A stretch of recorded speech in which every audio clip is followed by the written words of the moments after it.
ধন্যবাদ জ্ঞাপন কৰিছোঁ আপোনালোকে মোক যে ইমান সমৰ্থন দিছে মই মোৰ দুগৰাকী ছোৱালী যিদিনা চাৰ্জত গৈছে পুলিচ মোৰ ডাঙৰ ছোৱালীজনীক হাৰ পাই গৈছে দেউতা এইবোৰ কি ইমান পুলিচ আপোনাক উগ্ৰপন্থীৰ দৰে আপোনাক এনেকুৱা কৰিছে মই কৈছোঁ নহয় তেওঁলোক মোৰ বন্ধু হয় কিবা নিউজৰ কামত আহিছে মই তেওঁলোকৰ লগত নিউজৰ কামত আছোঁ মইতো কোনো অন্যায় কাম কৰা নাই অন্যায় নকৰোঁ প্ৰশ্ন কৰাটো মোৰ কি পাপ হ'ব পাৰে কিন্তু মই কৰি যাম প্ৰশ্ন লাগিলে সন্মুখত যিমানে বিপদ নহওক কিয় কৰি যাম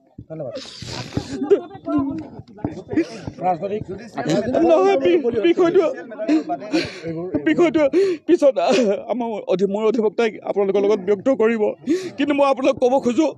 মই সত্যৰ পথত আছোঁ আনকি মই নাজানো কিয় মানুহে মোক ইমান মৰম চেনেহ দিয়ে জেলৰ ভিতৰত মোক গামোচা পিন্ধাই তেওঁলোকে মোক বাহিৰলৈ পঠিয়াইছে আপোনালোক চবকে মই ধন্যবাদ জ্ঞাপন কৰিছোঁ আপোনালোকক ধন্যবাদ কৰা ভাষা নাই ধন্যবাদ জ্ঞাপন কৰিছোঁ আপোনালোকে মোক যে ইমান সমৰ্থন দিছে মই মোৰ দুগৰাকী ছোৱালী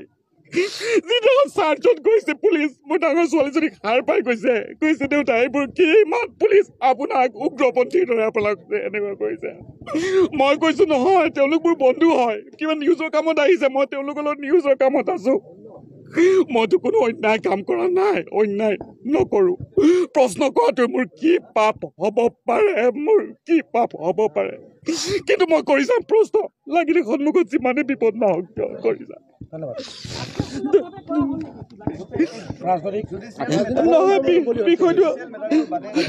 বিষয়টো পিছত মোৰ অধিবক্তাই আপোনালোকৰ লগত ব্যক্ত কৰিব কিন্তু মই আপোনালোক ক'ব খোজোঁ মই সত্যৰ পথত আছোঁ আনকি